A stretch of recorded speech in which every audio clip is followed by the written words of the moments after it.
Throughout the ages, the city of God is an expression that has been used to describe the guidance that has come to mankind from the heaven of divine will to refresh and transform the earth of human understanding. Through divine guidance, social consciousness has evolved and civilization has advanced. Baha'is believe that a fresh outpouring of God's grace has been given to the world through the revelation of Bahá'u'lláh, the founder of the Bahá'í Faith. Early in this century, his son and appointed successor traveled to North America to proclaim the covenant of Bahá'u'lláh to the peoples of the West. Viewed with the eyes of the Spirit, Abdul-Baha may be seen in New York inviting mankind to make its home in the city of the covenant of Bahá'u'lláh. In his words, the New Jerusalem is none other than divine civilization. It is now ready. Humanity will be brought together as one.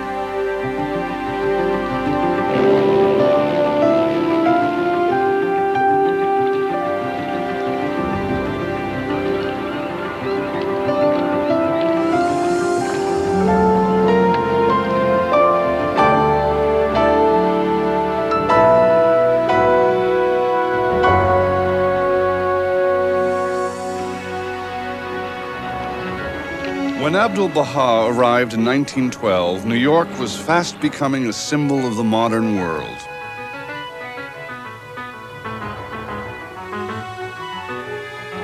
To him, its skyscrapers expressed an aspiration for progress that was typical of the technological age that was coming into being.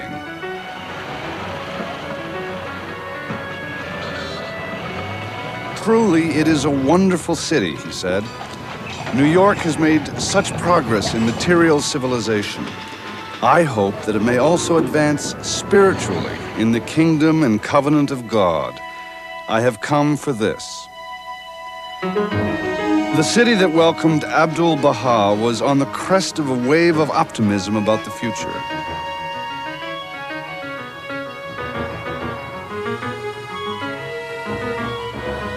In the busy streets, the master saw a thriving society where everyone hurried to work.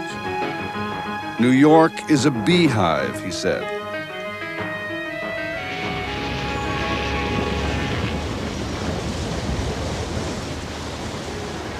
At that time, 1,000 immigrants a day were streaming through the government reception center on Ellis Island.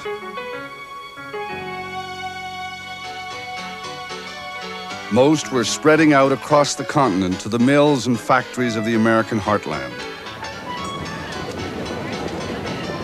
Many, however, settled in Manhattan's Lower East Side, making it one of the most densely populated areas on Earth.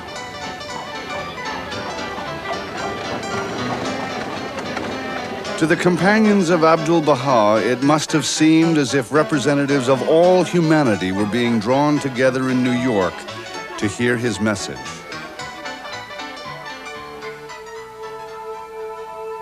Abdul-Baha was attracted by America's interest in the cause of world peace. He had come to New York to speak at the Lake Mohonk Conference on International Arbitration. He believed that the most momentous question of the day was international peace, that a power was needed to prevent war and to proclaim the oneness of humanity.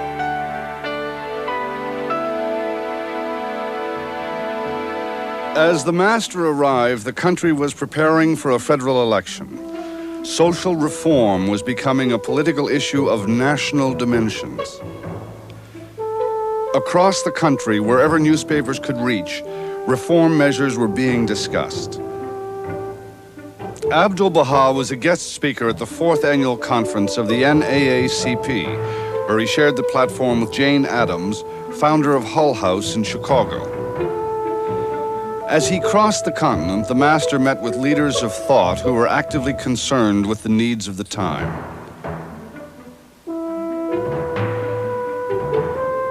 Generally, confidence ran high that remedies for the ills of humankind could be found by advancing science and technology.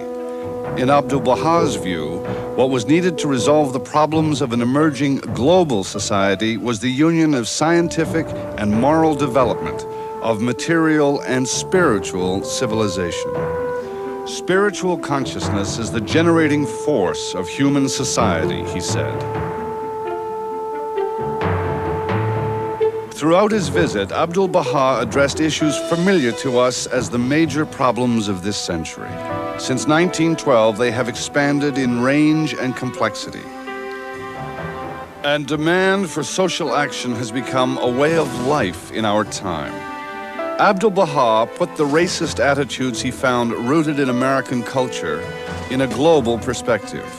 He warned that until those prejudices are entirely removed from the people of the world, humanity will not find rest. He saw problems like the extremes of wealth and poverty created by industrial society in an international context. The solution did not lie in the conflict of capital and labor. Fundamentally, the disease afflicting the body politic is lack of love and altruism. Abdu'l-Bahá favored the empowerment of women through greater opportunity for education. Social and political progress will not be possible, he said, until man and woman recognize and realize equality. He called on the nations of the world to create an international tribunal to establish the cause of universal peace, because the spirit of the age demands peace. No power on earth can stand before it, he asserted. In 1912, Abdu'l-Bahá had no illusions, however, about the impending crises facing humanity. He warned, "The earth is loaded with explosives and deadly instruments. Before long, these weapons of hell shall wreck the edifice of mankind." All the bloodshed of the past has been induced through religious or racial prejudice, or political or patriotic bias. After World War I, he wrote, "Movements newly born and worldwide in their range will exert their utmost for the advancement of their designs." Many in 1912 saw that war on the continent was inevitable. Few, however, realized the vital importance of Abdu'l-Bahá's message.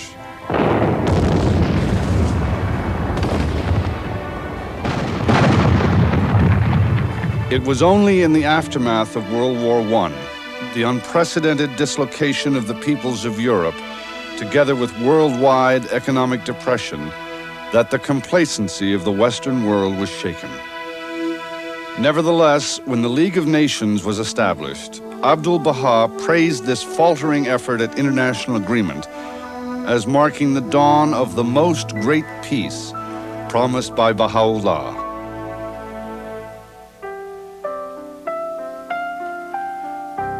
Commemorating his proclamation of the Covenant of Bahá'u'lláh in 1912, Abdu'l-Bahá called New York the City of the Covenant. To the little band of his followers in America, he explained the truth of his mission. Through the Covenant of Bahá'u'lláh, a way has been opened for a new relationship between God and humankind in this age. The divine teachings must be sought, he said, for they are the remedies for the ills of mankind. The power of the covenant is the axis of the oneness of the world of humanity. Abdu'l-Bahá brought the community together in a feast of unity. He called on the Baha'is to promote the cause of unity among the nations of the world. "I desire to make manifest among the friends in America a new light, that they may become a new people, that a new foundation may be laid and complete harmony be realized. For the foundation of Bahá'u'lláh is love." Since Abdu'l-Bahá's visit, a dual process that will ultimately bring about human accord has steadily gained momentum.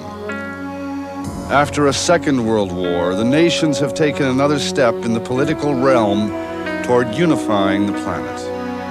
On the New York skyline, the United Nations building has joined the Statue of Liberty as an international symbol of mankind's aspiration toward a new world based on peace and justice.